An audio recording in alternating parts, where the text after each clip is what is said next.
Hello everyone, coding unlock channel में आपका स्वागत है। हम पाइथन पार्ट 2 आज पढ़ेंगे। कैसे कॉम्पैक्ट तरीके से पढ़ेंगे, एकदम सिंपल तरीके से जो आपको समझ में आए और क्लियर हो चीज़ें।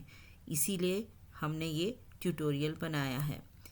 इस ट्यूटोरियल में हम क्या लेंगे, हम फ्लो ऑफ कंट्रोल को समझेंगे, इफ़ देन एल्स को समझेंगे, व्हाइल लूप, फॉर लूप, इनके डिफरेंसेस क्या हैं उनको समझेंगे, कहाँ यूज़ करना है रेंज फंक्शन उसको समझेंगे, ब्रेक कंटिन्यूस स्टेटमेंट कैसे यूज़ किया जाता है उसको हम समझेंगे, और नेस्टेड लूप हैं। जिन्होंने मेरा पार्ट 1 नहीं देखा है वो पार्ट 1 को देख लें तो उनको ये ट्यूटोरियल समझने में आसानी होगी।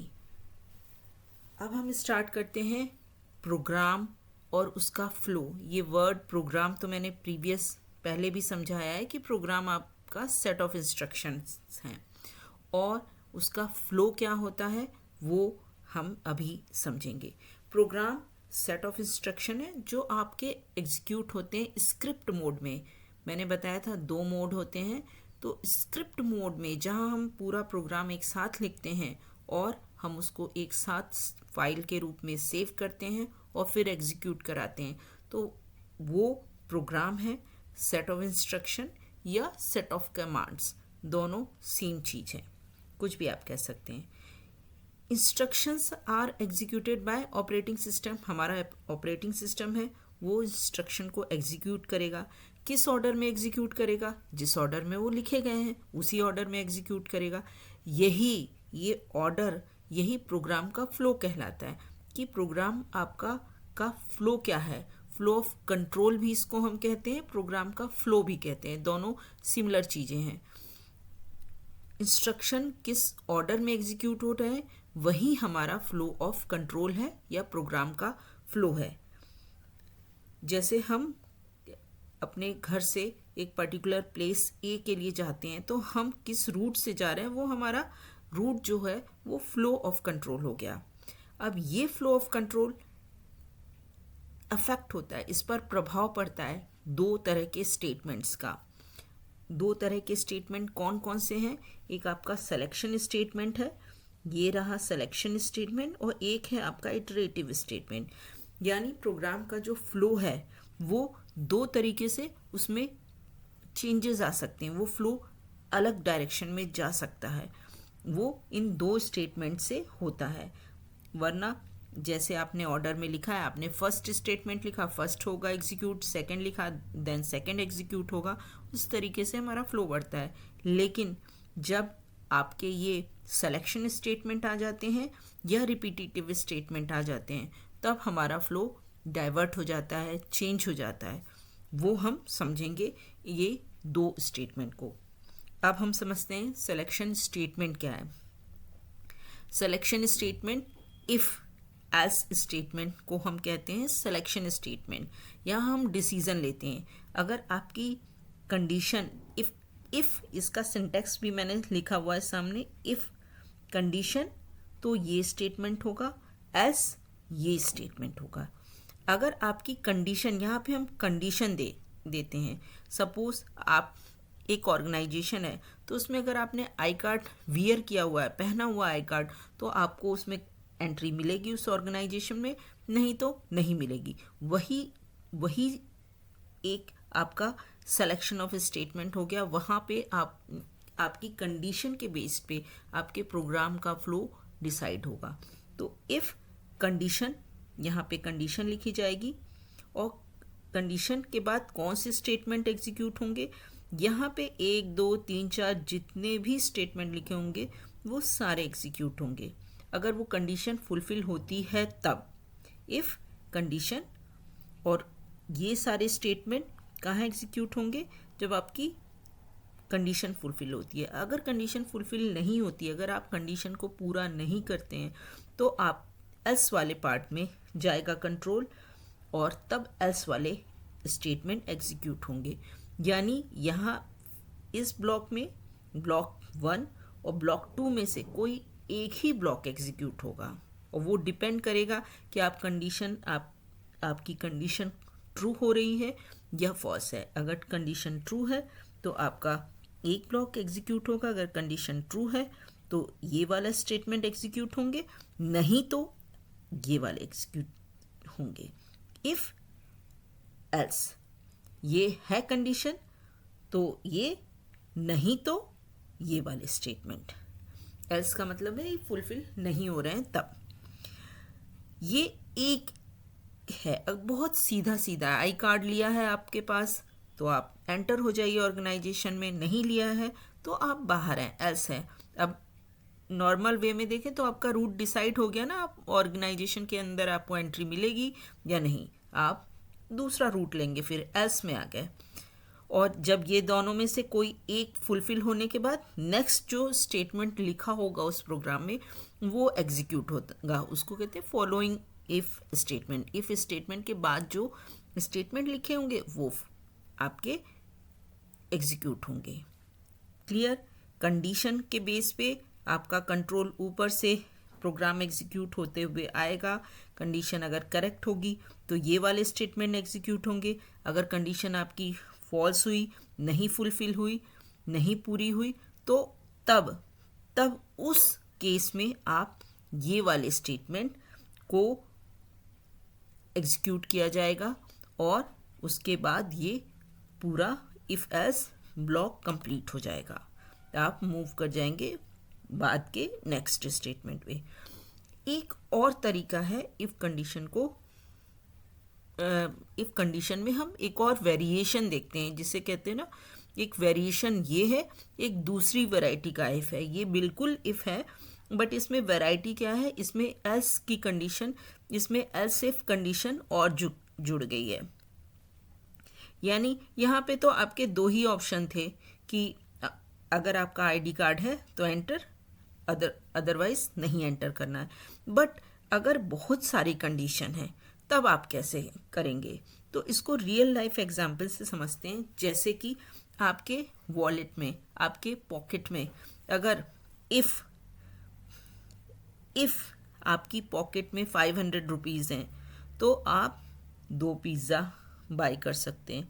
एल्स इफ वो नहीं है, आपके तब चेक कर रहा है कि आपके 400 रुपये हैं, अगर हैं तो आप ये स्टेटमेंट यानी एक पिज़्ज़ा खरीद सकते हैं। अगर ये भी नहीं है, ये भी नहीं है, एल्स इफ 100 रुपये हैं, 100 रुपये हैं तो आप उसके अकॉर्डिंग कोई दूसरा आइटम ले सकते हैं। और ये भी 100 रुपये भी नहीं है तो फिर आपके पास क्या ऑप्शन बचा, फिर आप एक चॉकलेट लेके 10 रुपये की जा सकते हैं, और या उसमें एल्स में अब कुछ बाकी नहीं रहा। तो ये इस तरह का स्टेटमेंट है। मान लीजिए एक रेस्टोरेंट में घुसते हैं और उस रेस्टोरेंट में 500 के आइटम्स हैं। इफ़ कंडीशन कि आपके पास 500 रुपये हैं या आप स्पेंड करना चाहते हैं, खर्च करना चाहते हैं, तो आप ये सामान खरीद सकते हैं। अगर 400 है तो आप ये सामान खरीद सकते हैं। अगर आपके पास 100 रुपीज़ हैं तो आप ये सामान खरीद सकते हैं, और नहीं तो ये सब कुछ भी नहीं है तो आप वहाँ पे चॉकलेट मिल सकती है 10 रुपीज़ की, वो आप लेके जा सकते हैं। उसके अलावा वहाँ कोई ऑप्शन नहीं। तो यहाँ पे आपके बहुत सारी कंडीशंस हैं, बहुत सारी कंडीशन के बेसिस पे आपका एग्जीक्यूशन या फ्लो ऑफ कंट्रोल डिपेंड कर रहा है। If any condition is met, if statement will terminate. ये पूरा इफ़ स्टेटमेंट है, यहाँ से स्टार्ट हो रहा है इफ़, यहाँ एस तक ये पूरा इफ़ स्टेटमेंट है। इस स्टेटमेंट के बीच में ये ब्लॉक्स हैं या स्टेटमेंट्स, अलग लिस्ट ऑफ स्टेटमेंट है। ये लिस्ट ऑफ स्टेटमेंट ब्लॉक 1 के स्टेटमेंट आप इसको कह सकते हैं, ब्लॉक 2 के स्टेटमेंट कह सकते हैं, यहाँ ब्लॉक 3 के स्टेटमेंट्स हैं। ये कुछ भी हो सकते हैं, डिपेंड करता है आप क्या प्रोजेक्ट बना रहे हैं, आपका प्रोग्राम क्या है, आपकी कंडीशन क्या है, उस पर डिपेंड कर सकता है। लेकिन बेसिक सिंटैक्स यही रहता है। ये बेसिक सिंटैक्स है। कहाँ कॉलन लगना है आप वो देख लीजिए। इफ़ कंडीशन है, इसके पहले यहाँ पर कॉलन है, यहाँ कॉलन है, यहाँ कॉलन है, और एल्स के बाद कॉलन है। इफ़ ये कंडीशन ट्रू हो रही है तो यहाँ जाएगा, अगर अब इसमें यह है कि अगर आपके पास 500 रुपीज़ हैं और आपने 2 पिज़्ज़ा ऑर्डर कर दिए, तो आप उसके बाद ये कहेंगे 400 रुपीज़ वाले में जाएगा ही नहीं, क्योंकि आपके 500 रुपीज़ थे वो खर्च हो गए, कंडीशन ख़त्म, ओवर, आप रेस्टोरेंट से आउट हो जाएंगे, बाहर हो जाएंगे। वही है, इफ़ कंडीशन अब आपकी फुलफ़िल हो गई, 500 रुपीज़ थे, आपने स्पेंड कर दिए 2 पिज़्ज़ा खरीद के, अब आउट। अगर वो नहीं हुआ, आपके पास 400 रुपीज़ थे, जो यहाँ पर आपका एक पिज़्ज़ा आप ऑर्डर कर सकते थे, आपने एक पिज़्ज़ा ऑर्डर कर दिया, अब आप बाहर हो जाएंगे। ऐसा तो नहीं है कि ये 400 यहाँ लिखा होता है, जब हम प्रोग्राम में देखते हैं ना तो कंफ्यूज हो जाते हैं, यहाँ 500 लिखा है, यहाँ 400 लिखा है, तो हम कहते हैं 500 में तो 400 इंक्लूडेड है। नहीं, 500 है तो ये वाले स्टेटमेंट नहीं है, तो आप 400 रुपीज़ में वाले जो स्टेटमेंट है वो आप लेंगे, और फिर आपके वो कंडीशन फुलफिल हो गई, आपने वो पिज़्ज़ा ऑर्डर कर लिया, अब आउट हो गए इफ़ स्टेटमेंट से। यही लिखा हुआ है कि if any condition is met, कोई भी कंडीशन 500, 400, 100 और 10 रुपीज़, कोई भी कंडीशन आपकी फुलफ़िल हो जाती है। अगर आप एस पार्ट में आ गए, मान लीजिए ये भी नहीं कंडीशन फुलफ़िल हुई, ये भी नहीं, 500 भी नहीं थे, 400 भी नहीं थे, 100 रुपीज़ भी नहीं थे, तो एस में जो आप है वो 10 रुपीज़ की चॉकलेट बाय करके आप बाहर निकल सकते हैं। तो ये पूरा if any condition is met, एस में कोई कंडीशन नहीं लिखी हुई है, एस का मतलब है ये तीनों ऊपर की कंडीशन नहीं फुलफिल हो रही हैं, तब ये आप लास्ट में आपके पास यही ऑप्शन बचा है, और ये लेकर के आप इस इफ़ स्टेटमेंट आपका टर्मिनेट हो जाएगा, ख़त्म हो जाएगा। टर्मिनेट का मतलब ख़त्म हो जाएगा, स्टेटमेंट विल टर्मिनेट। तो ये आपका इफ़ एल्स स्टेटमेंट का स्ट्रक्चर है। अच्छा, इसमें एक और चीज़ है, पाइथन यूजेस इंडेंटेशन। इंडेंटेशन क्या होता है? इंडेंटेशन होता है स्पेस और टैब। हम एमएस वर्ड में भी काम करते हैं तो इंडेंटेशन हम उसमें भी यूज़ करते हैं। कितना शिफ्ट होगा, जब हम नया पैराग्राफ लिखते हैं तो हम उसको इंडेंट करते हैं, थोड़ा सा शुरू का स्पेस छोड़ देते हैं, तो वही इंडेंटेशन है। स्पेस और टैब, आपने एक बार स्पेस बार की प्रेस की या एक बार टैब की प्रेस करी तो वो इंडेंटेशन हो गया, आपने इंडेंटेशन कर दिया। और ये क्या बताता है, इसका यूज़ क्या है? इसका यूज़ है कि ये बताता है कि यहाँ ब्लॉक ख़त्म हो रहा है और नया ब्लॉक स्टार्ट हो रहा है। ये जैसे कि यहाँ पर आप देख सकते हैं, ये स्पेस है। इफ़ कंडीशन अगर ट्रू होगी तो आपके ये स्टेटमेंट, अब इन्होंने ये इंडेंटेशन दिया है, ये इंडेंटेशन है, ये इंडेंटेशन है, ये इंडेंटेशन है, और ये इफ़ देन एल्स में ये पूरा इसी तरह स्ट्रक्चर रहता है। ये इंडेंटेशन इधर उधर नहीं होगा कि इसका स्टेटमेंट और इसके स्टेटमेंट ये यहाँ लिखा है और दूसरा वाला आगे लिखा हो या पीछे लिखा हो, सब जो भी ब्लॉक के स्टेटमेंट होंगे वो यहाँ आपकी इंडेंटेशन उनकी सेम होगी। आप यहाँ रख सकते हैं, यहाँ रख सकते हैं, पीछे रख सकते हैं, but they will be in same direction. उसी तरह इफ़ का आई ई ई ई ये सारे एक साथ होंगे लाइन में, और बिकॉज ये एक इफ़ ब्लॉक को बता रहे हैं, इफ़ स्टेटमेंट को बता रहे हैं, तो ये सारे एक साथ होंगे। ठीक है, तो ये आपका फ्लो ऑफ कंट्रोल इससे डिसाइड हो जाएगा, फ्लो ऑफ कंट्रोल कहाँ जाएगा। Python uses indentation.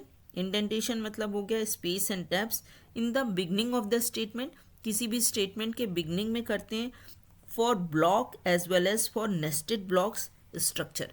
इससे स्ट्रक्चर समझ में आता है कि इस कंडीशन के बाद हम उसको समझने के लिए कि हाँ ये अब इसका ब्लॉक ये स्टार्ट हो रहा है, ब्लॉक 1 ही एग्जीक्यूट होगा, जैसे आप देख सकते हैं ब्लॉक 1 ही एग्जीक्यूट होगा या ब्लॉक 2 ही एग्जीक्यूट होगा। तो अब उनका हम इंडेंटेशन से हमको समझ में आता है। अगर हम सारी चीज़ें यहाँ से लिख दें तो हमको समझ में नहीं आएगा, क्लियर नहीं होगा कि किस कंडीशन को फुलफिल होने पर कौन सा स्टेटमेंट एग्जीक्यूट होगा। तो उसके लिए होता है इंडेंटेशन।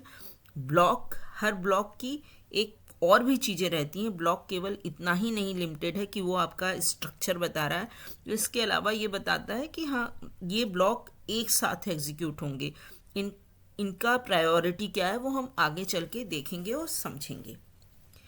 नेक्स्ट, आपका फ्लो ऑफ कंट्रोल कौन डिसाइड करता है? आपके रिपीटिटिव स्टेटमेंट, जिसमें आते हैं फॉर लूप, व्हाइल लूप, ये हम यहाँ पर समझेंगे। तो फ्लो ऑफ कंट्रोल डिसाइड करने के लिए एक तो आपके हो गए सिलेक्शन स्टेटमेंट, इफ एल्स, उसके अलावा ये इटरेटिव स्टेटमेंट या रिपीटिटिव स्टेटमेंट है। इनको हम रिपीटिटिव या इटरेटिव दोनों स्टेटमेंट बोलते हैं। इनमें कौन से लूप आएंगे? इसमें पहली बात तो लूप आते हैं रिपीटिटिव, बार बार करना, और इटरेटिव का भी मतलब होता है किसी चीज़ को दोहराना, बार बार करना। फिर उसमें कौन दो तरह के स्टेटमेंट है? फॉर लूप है, व्हाइल लूप है। दो तरह के लूप दिए जाते हैं इसमें, ये भी आपका फ्लो डिसाइड करते हैं, ये हमारा फ्लो डिसाइड करते हैं। अब हम लूप्स में फॉर लूप और व्हाइल लूप पे आ गए। फॉर लूप एग्जीक्यूट होता है, for loop is executed for each of the items, numeric value या elements of a data type like string, list और टपल इन द रेंज। तो ये फॉर लूप एग्जीक्यूट होता है, या तो आप उसमें न्यूमेरिक वैल्यू दे सकते हैं कंडीशन में, या उसमें रेंज फंक्शन का यूज़ कर सकते हैं। डेटा टाइप्स जो हमने पढ़े थे स्ट्रिंग, लिस्ट और टपल, उसके थ्रू भी हम फॉर लूप चला सकते हैं।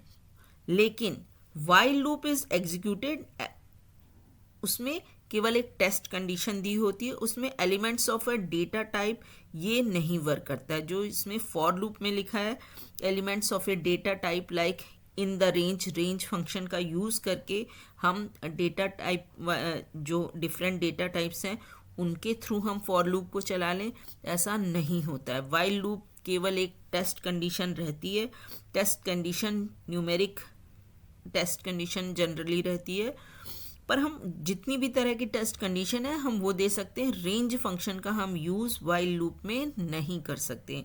It should be clear from here. The while loop is executed as long as test condition is true. तब तक चलेगा जब तक कि टेस्ट कंडीशन ट्रू है। वो लूप में एंटर ही नहीं करेगा। अगर कंडीशन फॉल्स है तो वो लूप में एंटर ही नहीं करेगा, उस लूप को छोड़ के चला जाएगा, नेक्स्ट स्टेटमेंट पे चला जाएगा। फॉर लूप और व्हाइल लूप ये तो आपकी हेडिंग हो गई, और उनका बॉडी होता है जो उसका विद इन दैट लूप, उस लूप के अंदर जो आप लिखते हैं वो बॉडी ऑफ लूप कहलाता है। और body should contain statement to make the test condition false. हाँ, एक और पॉइंट है ये कि आपका व्हाइल लूप है और फॉर लूप है, तो इन दोनों के लिए ये ट्रू है कि आपके उस लूप को, खास करके व्हाइल लूप को, आपको टर्मिनेट करने के लिए कुछ लिखना चाहिए, ऐसा स्टेटमेंट होना चाहिए जिससे कि वो कंडीशन फॉल्स हो जाए। अगर मान लीजिए आपकी कंडीशन ट्रू हो गई तो वो लूप चलता रहेगा और इनडेफिनेट, अनंत काल के लिए वो चलता रहेगा, तो आपका वो लूप एग्जिट नहीं हो पाएगा, आप लूप से बाहर नहीं आ सकते। तो इसको आप क्या कर सकते हैं? इसका एक ही सॉल्यूशन है कि आप व्हाइल लूप के अंदर कुछ एक स्टेटमेंट ऐसा डालें जो उस व्हाइल लूप को की टेस्ट कंडीशन को फॉल्स कर दे। ये हम इन डिटेल पढ़ेंगे। फॉर लूप में जनरली अगर आपने एलिमेंट्स ऑफ डेटा यानी रेंज फंक्शन का यूज़ किया है तो रेंज फंक्शन को भी हम देखेंगे, उसमें वो ऑटोमेटिक स्टॉप हो जाएगा। उसमें डिपेंड करता है कि आपको देना है अंदर बॉडी में कुछ उस फॉर लूप को टर्मिनेट करने के लिए कमांड या नहीं देना, it depends. But while loop में आपको हमेशा ध्यान रखना है कि जब भी आप व्हाइल लूप लिख रहे हैं तो आप उसमें एक स्टेटमेंट ऐसा ज़रूर दें जिससे कि वो टर्मिनेट हो सके, नहीं तो इनडेफिनेट टाइम तक वो व्हाइल लूप चलता रहेगा, अनंत काल तक चलता रहेगा। जब और हमें अगर हम गलती से प्रोग्राम लिख देते हैं तो हमें उसको अलग तरीके से उसको एग्जिट करना पड़ेगा, अलग तरीके से, नॉर्मल तरीके से वो टर्मिनेट नहीं होगा। तो इसको आप ध्यान रखिएगा। दूसरा बेसिक डिफरेंस है कि number of times loop will execute known in advance, हमें पहले से ही पता होता है। अगर डेटा टाइप हम जो दे रहे हैं, हमने कोई लिस्ट लिखी है, लिस्ट में अगर 10 एलिमेंट है तो 10 बार फॉर लूप चलेगा, 50 एलिमेंट है तो 50 बार लूप चलेगा। स्ट्रिंग में 5 कैरेक्टर है तो 5 बार वो लूप चलेगा, 10 कैरेक्टर है 10 बार फॉर लूप चलेगा। बट वाइल लूप में एडवांस में नहीं होता कि वो कितनी बार लूप चलेगा, 1 बार चलेगा, 2 बार चलेगा या 50 बार चलेगा, ये एडवांस में पता नहीं होता। फॉर लूप में नोन होता है, हम कैलकुलेट कर सकते हैं। तीसरा है हमारा टर्मिनेट। इन दोनों लूप में डिफरेंस क्या है? टर्मिनेट कैसे होगा, अंत कैसे होगा लूप का। तो लूप को टर्मिनेट करने के लिए वाइल लूप में तो बिल्कुल सीधा है, टेस्ट कंडीशन जब फॉल्स होगी ओनली एंड ओनली उसी केस में ये वाइल लूप टर्मिनेट होगा। बट यहाँ पर आपका फॉर लूप है, फॉर लूप में when all the item in the range are exhausted, जब सारे आइटम्स को वो एक एक करके ले लेगा उसके बाद वो ऑटोमेटिक एंड हो जाएगा। इसीलिए मैंने कहा कि इसमें ज़रूरी नहीं है कि आप वो स्टेटमेंट लिखें जो कंडीशन को फॉल्स बनाए। इसमें रेंज वाला फंक्शन लगा है तो रेंज वाले फंक्शन में ऑलरेडी रेंज वाले फंक्शन से ऑलरेडी वो आपका एग्जॉस्ट हो जाते हैं, जितने एलिमेंट होते हैं 1 बाय 1 वो यूज़ हो जाते हैं तो आपका टर्मिनेट हो जाता है। या अगर रेंज नहीं दी है, कोई न्यूमेरिक कंडीशन दी हुई है, कोई न्यूमेरिक वैल्यू दी हुई है, तो वो टेस्ट कंडीशन जब उसकी फॉल्स हो जाएगी तो ये भी हो जाएगा। ये भी टेस्ट कंडीशन फॉल्स होने पे ये भी टर्मिनेट होता है, फॉर लूप भी और वाइल लूप भी। लेकिन फॉर लूप में रेंज फंक्शन हम यूज़ कर सकते हैं, तो हम हमारे साथ यहाँ टर्मिनेट करने के लिए एक और यहाँ पर आ गया, when all the elements in the range are exhausted, जब पूरे हो जाते हैं सारे एलिमेंट्स उस रेंज के तो फॉर लूप ऑटोमेटिक टर्मिनेट हो जाता है। इसमें चांसेस बहुत कम हो जाते हैं, ना के बराबर रहते हैं कि ये आपका फॉर लूप इनडेफिनेट हो जाए। कोई लॉजिकल एरर हम कर देंगे तभी होगा, अदरवाइज ये आपका ईजिली टर्मिनेट हो जाता है। इसमें इसकी कंडीशन आपकी फॉल्स हो जाती है तो ये टर्मिनेट हो जाएगा, रेंज फंक्शन होगा तो ये टर्मिनेट हो जाएगा। लेकिन आप लॉजिकल इसमें भी अगर टेस्ट न्यूमेरिक वैल्यू आपने दी है, न्यूमेरिक वैल्यू आपने दे रखी है और टेस्ट कंडीशन आपकी फॉल्स होएगी तभी वो टर्मिनेट होगा। तो ये हमारा काम है कि चेक करना कि न्यूमेरिक वैल्यू है, तब हमें ध्यान देना पड़ता है कि ये लूप कब टर्मिनेट होगा। अगर न्यूमेरिक वैल्यू नहीं दी है, रेंज फंक्शन है, तो रेंज फंक्शन से वो ऑटोमेटिक ओवर हो जाएगा, टर्मिनेट हो जाएगा। सिंटैक्स क्या होता है? फॉर लूप का सिंटैक्स आपका है for control variable. Control variable जो हम क्रिएट करेंगे, एक वेरिएबल हम यहाँ क्रिएट करते हैं इन, और सीक्वेंस देते हैं हम, कोई अपने हम सीक्वेंस देते हैं या रेंज हम लगाते हैं, तो उससे ब्लॉक वो एग्जीक्यूट होता है। यहाँ पर ब्लॉक ऑफ स्टेटमेंट आपके दिए रहते हैं, ब्लॉक ऑफ स्टेटमेंट, जितने भी ब्लॉक ऑफ स्टेटमेंट हैं। दूसरा है वाइल। वाइल में भी आप देखिए अप्रॉक्स सिमिलर है, आपका टेस्ट कंडीशन है, सिंपल है, टेस्ट वाइल टेस्ट कंडीशन और कॉलन लगा होता है। सिंटैक्स में क्या क्या चीज़ें, ये सिंटैक्स लिखा है, सिंटैक्स का मतलब होता है वाइल, ये टेस्ट कंडीशन यहाँ पर आप लिखेंगे, कॉलन लगाएंगे और इसके बाद इंडेंटेशन दे करके, क्योंकि अब ये वाइल ब्लॉक के अंदर आएगा, ये वाइल के बराबर का स्टेटमेंट नहीं है, वाइल के अंदर का स्टेटमेंट है, बॉडी ऑफ द वाइल है। ये यहाँ बीच में इतना स्पेस देकर ही आप लिखेंगे। अगर आप यहाँ पे बिगनिंग में W के नीचे ही अपना स्टेटमेंट आपने लिख दिया नेक्स्ट, जो इसके अंदर एग्जीक्यूट होना है, तो वो एग्जीक्यूट नहीं होगा, एरर देगा, क्योंकि वाइल आपने जब भी लिख दिया है तो वो इसी फॉर्म में मांगेगा कि वाइल, फिर आपकी कंडीशन, फिर आपका कॉलन और उसके बाद स्पेस, एटलीस्ट एक टाइप का स्पेस, फिर आपका ब्लॉक ऑफ स्टेटमेंट स्टार्ट हो, जो बॉडी ऑफ वाइल लूप जो आपको इटरेट करना है, जो बार बार एग्जीक्यूट करवाने स्टेटमेंट, वो फिर आप लिखेंगे इंडेंटेशन करके। और जो अगर आपका वाइल लूप एंड हो जाएगा तो वापस आपके W के बाद होंगे, वो मैं आपको स्ट्रक्चर एक बार और दिखाऊंगी, it would be more clear later. अब हम यहाँ पे एग्जाम्पल थोड़ी सी देख रहे हैं।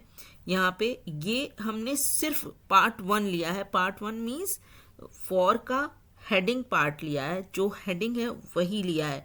फॉर एक देखिए, ये एक लूप का बॉडी हमने यहाँ पे नहीं लिया है, केवल फॉर लूप आधा अधूरा लिया है ताकि आपको क्लियरिटी आ सके कैसे लिखा जाता है। ये अगर आपने लिख लिया, पहली आपने फॉर लूप का स्टार्टिंग पार्ट लिख लिया, तो आप बॉडी तो लिख लेंगे, इंडेंटेशन देना है और जो भी रिपीट करना है वो आप लिख लेंगे। यहाँ for letter, letter control variable है इन पाइथन। अब ये यहाँ पाइथन एक स्ट्रिंग लिटरल है, एक कांस्टेंट है और उसके बाद कॉलन लगा है। ये फॉर लिखने से ही ये आपका फॉर लूप स्टार्ट हो गया। यहाँ पे ये कंट्रोल वेरिएबल है इन पाइथन। अब इसमें आपको कुछ भी नहीं करने की ज़रूरत है। यहाँ पे अगर आपने मान लीजिए प्रिंट लेटर लिख दिया बॉडी में, तो क्या प्रिंट होगा आपका लेटर में। ये लेटर एक वेरिएबल है, ये एक एक लेटर इसका लेगा, लेटर इन। तो ये जरूरी नहीं है लेटर ही लिखें आप यहाँ पे A B C कुछ भी लिख सकते हैं, कुछ भी लिख सकते हैं, उससे कोई एग्जीक्यूशन में फ़र्क नहीं पड़ेगा। Letter is simple a variable for in. और ये पाइथन पहले P इस लेटर में जाएगा एक बार, फिर दोबारा जब ये एग्जीक्यूट होगा तो y इसमें जाएगा, इस लेटर को असाइन होगा। लेटर की वैल्यू क्या हो जाएगी, पहली बार एग्जीक्यूट होगा तो P रहेगी, दूसरी बार एग्जीक्यूट होगा तो y रहेगी, तीसरी बार T, then H, then O, then N। तो ये इस तरह से लेटर की वैल्यू आती जाएगी। अब उस P, Y, T, H, O, N को आप प्रिंट करा लें, कुछ और करना चाहें वो आप कर सकते हैं, वो आपके ऊपर डिपेंड करता है, लेकिन मेन इस तरह से होगा। वाइल लूप में हम देखें तो नॉट अलाउड इन ऑपरेटर, जो ये इन ऑपरेटर है ये एक मेंबरशिप ऑपरेटर है, ये अलाउड नहीं है वाइल लूप में। ये वाइल के साथ हम प्रयोग नहीं कर सकते हैं। तो ये अगर आपने इन लगा के इस तरह यहाँ पे वाइल लिख दिया और इस तरह लिख दिया तो ये काम नहीं करेगा, वो केवल न्यूमेरिक वैल्यू को ही लेता है। वो कंडीशंस जैसे कि हमने यहाँ नीचे लिखी हुई है, इस तरह की ही कंडीशन वो पे वर्क करेगा, वो आपके इस तरह पे वर्क नहीं करेगा। नेक्स्ट आपका हमने लिया है काउंट। एक काउंट आपका लिस्ट है, लिस्ट में आपने ये देखा लिस्ट है, सेट है, इसमें आपने देखा कि ये 10, 30, 50, 70 इसके मेंबर है। अब ये मेंबर्स में फॉर लूप हमने नीचे लगाया, यहाँ काउंट इनिशियलाइज हुआ, इसको इनिशियलाइज करते हैं हमने, उस वेरिएबल में वैल्यूज़ डाल रखी है, यहाँ पे ये वैल्यूज़ काउंट में गई हैं। अब हमने फॉर लूप लिखा है, फॉर एक कंट्रोल वेरिएबल है, हम ये कोई भी नाम दे सकते हैं, NUM। हाँ, स्टार्टिंग नाम लिखने की जो कंडीशन है ये 1 से नहीं हो सकता, लास्ट में इनके इसकी भी कंडीशंस होती हैं कि यहाँ नम की हम नाम जो हम दे रहे हैं NUM, ये हम क्या दे सकते हैं। तो इसमें लेटर से ही स्टार्ट होगा, कोई स्पेशल कैरेक्टर नहीं होने चाहिए, ये लेटर से ही जनरली स्टार्ट करते हैं। फॉर नम इन काउंट, अब हम नम जो वेरिएबल है उसमें क्या क्या जाएंगे, इस काउंट की काउंट हमें दिख रहा है, काउंट क्या है, काउंट ये सामने इसकी वैल्यूज़ है। नम फॉर का कंट्रोल वेरिएबल है, यानी ये बारी बारी से इसकी वैल्यू चेंज होगी, इस नम की वैल्यू बारी बारी से चेंज होगी। नम इन काउंट पहले 10 आएगा, फिर 30 आएगा, फिर 50 आएगा और फिर 70 आएगा। उसके बाद ब्लॉक ऑफ स्टेटमेंट में आप जो कराना चाहें वो करा सकते हैं, बट फॉर लूप इस तरीके से नम की वैल्यू बार बार चेंज होगी हर इटरेशन में। अब हम ये नेक्स्ट देखते हैं फॉर, जिसमें कि एनी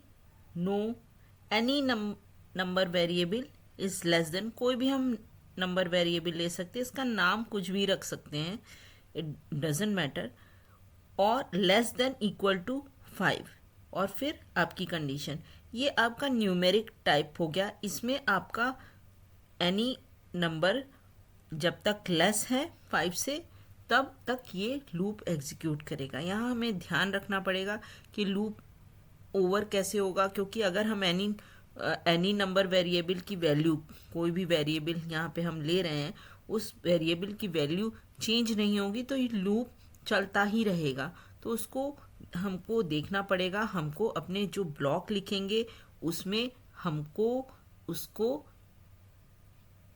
इसके बराबर या इससे ज़्यादा करना पड़ेगा, क्योंकि ये लूप कब तक चलेगा, जब तक एन की वैल्यू, ये एनी नंबर ऑफ वेरिएबल की वैल्यू लेस देन है या बराबर है 5 के। जैसे ही जब ये 6 होगी तभी ये लूप आपका एंड होगा। तो हम एक एक उसमें इंक्रीज करके इस लूप को हम टर्मिनेट कर सकते हैं। ये स्टेटमेंट आपको जरूर मिलेंगे लूप को टर्मिनेट करने का, अगर हम इस तरह से लिख रहे हैं। दूसरा तरीका है, हमने ये भी एक एग्जाम्पल है कि हमने यहाँ एक फैक्टर वेरिएबल ले लिया है, एक नंबर वेरिएबल ऑलरेडी है, सब न्यूमेरिक वेरिएबल है। इसमें हमने डिवीज़न करके जो वैल्यू आएगी वो फैक्टर वैल्यू से ज़्यादा होनी चाहिए। ये कंडीशन है, ये आप इस तरह से भी लिख सकते हैं अपने फॉर लूप में। और ब्लॉक में आपको ध्यान रखना पड़ेगा कि ये कंडीशन कभी फॉल्स हो, जब फॉल्स होगी तभी वो लूप से बाहर आ जाएगा। तो इस तरह से हम फॉर लूप कर सकते हैं। वाइल लूप में भी सेम, यहाँ मैंने सेम कंडीशन रख रखी है कि आप सेम काम आप वाइल लूप से भी एग्जीक्यूट करा सकते हैं। वाइल फैक्टर इज, ये सेम काम आप यहाँ पे इस स्टेज पे दोनों कंपेरेबल हो गए, आप इनकी तुलना कर सकते हैं। अदरवाइज ऊपर वाले केस में इस तरह से आपका वाइल लूप वर्क नहीं करता है। यहाँ मैंने लिख रखा है not allowed in operator, because ये इस तरीके से आप केवल फॉर लूप के साथ काम कर सकते हैं, वाइल लूप के साथ काम नहीं कर सकते हैं। नेक्स्ट हमारा है ब्रेक एंड कंटिन्यू स्टेटमेंट। अच्छा, इसमें मूव करने से पहले हम ये देखेंगे कि ये हमारे फ्लो ऑफ कंट्रोल को डिसाइड करेंगे। ये फ्लो कहाँ जाएगा वो हमारा इस फॉर लूप से भी हमको समझ में आएगा। अगर कंडीशन फुलफिल हो जाएगी तो प्रोग्राम का फ्लो उस वाइल लूप में या फॉर लूप में जाएगा। इस जो बॉडी ऑफ वाइल है उसको एग्जीक्यूट करेगा। जो बॉडी ऑफ वाइल लूप है, जिस उस बॉडी ऑफ वाइल लूप में जो भी स्टेटमेंट दिए हैं उनको एग्जीक्यूट करेगा और फिर आगे बढ़ेगा। लेकिन अगर वो कंडीशन फुलफिल नहीं हो रही है तो आपका बॉडी ऑफ वाइल लूप नहीं एग्जीक्यूट होंगे या बॉडी ऑफ फॉर लूप नहीं एग्जीक्यूट होंगे और आपका प्रोग्राम का फ्लो दूसरा होगा। इसीलिए हमारा फ्लो ऑफ कंट्रोल क्या है, प्रोग्राम फ्लो क्या है, वो आपको ये इटरेटिव स्टेटमेंट भी डिसाइड करते हैं। उसमें उनका भी रोल रहता है। अब हमारे हैं ब्रेक एंड कंटिन्यू स्टेटमेंट भी। ब्रेक स्टेटमेंट क्या है, अगर एक वर्ड में कहें तो ब्रेक स्टेटमेंट आपका टर्मिनेट कर देता है लूप को। ब्रेक द फॉर और वाइल लूप इनको टर्मिनेट कर देता है। अब आप कहेंगे कि आपने तो बताया था कि ये कंडीशंस जब आप एनी वेरिएबल को धीरे धीरे आप इंक्रीमेंट करते जाओ 6 के बाहर हो जाएगा तो लूप टर्मिनेट हो जाएगा। तो वो तरीका है, ब्रेक की ज़रूरत क्या है, ये धीरे धीरे तरीका है, ये धीरे धीरे 1 by 1 तरीका है। बट ये वही है कि आपकी गाड़ी जा रही है, गाड़ी को आपने बंद कर दिया है, धीरे धीरे उसकी स्पीड धीरे होती जाएगी और गाड़ी रुक जाएगी। ये फॉर लूप धीरे धीरे है। बट कई बार सिचुएशन होती है आपकी गाड़ी स्पीड में जा रही है और आपको कोई पत्थर दिख जाता है, कोई ऑब्स्टिकल दिख जाता है, कहीं पे आपको उसको एकदम से अचानक रोकना पड़ता है। तो आप क्या यूज़ करते हैं, आप ब्रेक लगाते हैं और तभी गाड़ी रुकेगी, उसके अलावा और कोई तरीका नहीं है। तो ये नेचुरल है, ये आपका धीरे धीरे ये मैंने आपको सोचने का तरीका बताया कि आप इस तरीके से याद रख सकते हैं। नॉर्मल आपका फॉर लूप है, उसको आप टर्मिनेट अपने वो वेरिएबल की वैल्यू को बढ़ा के या कम करके अकॉर्डिंग टू कंडीशन रोक सकते हैं। बट अचानक से अगर आपको अचानक वाला कुछ रोकना हो, आपकी कई बार प्रोग्राम में ये रिक्वायरमेंट होती है कि लूप अगर चल रहा है चलने दो, बट अगर ये डिजिट आ गई या ये हो गया तो फिर आपको तुरंत उस लूप को रोकना है। तो जहाँ पे वो कंडीशन होती है तो उस एक्स्ट्राऑर्डिनरी कंडीशन के लिए हम वहाँ ब्रेक स्टेटमेंट लिखते हैं कि आपकी अगर ये कंडीशन है तो वहाँ पर लूप को रोकना है। उस जगह पे हम कहीं पे भी लिख सकते हैं, उसका यूज़ हम देखेंगे। बेसिकली ये भी आपका टर्मिनेट करता है लूप को। वो तरीका है वो हम नॉर्मल यूज़ करते हैं। ब्रेक तरीका भी एक तरीका है रोकने का। आपका प्रोग्राम का फ्लो आ रहा है और आपका प्रोग्राम बढ़ रहा है और आपको पर्टिकुलर एक चीज़ अचीव हो गई, मिल गई, तो आप वो रोक देंगे लूप को। वही चीज़ है जैसे कि आप रोड पर जा रहे हैं और जाते जाते आपको एक पर्टिकुलर शॉप मिल जाए तो आपको रुक जाना है।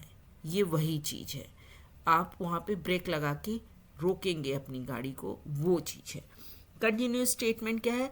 स्किप कर देता है execution of remaining statement and go to the beginning of loop.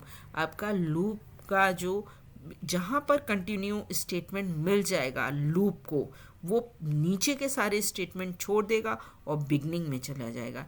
ये भी हमारे प्रोग्राम की कई बार रिक्वायरमेंट होती है जब हम बड़े प्रोग्राम या कोई भी ऐसा प्रोग्राम बनाते हैं जहाँ पे हम उसको कहते हैं कि नहीं अब ये मिल गया है ना तो अब बिगनिंग में चले जाओ। अगर ऐसी ये हो गया है, ऐसी कंडीशन में पहुंच गए हो, यहाँ तक आ गए हो, तो अब बिगनिंग में जाओ, कंटिन्यू कर लो। तो कंटिन्यू बिगनिंग में पहुंचाता है, ये आपको लूप के बिगनिंग में पहुंचाता है।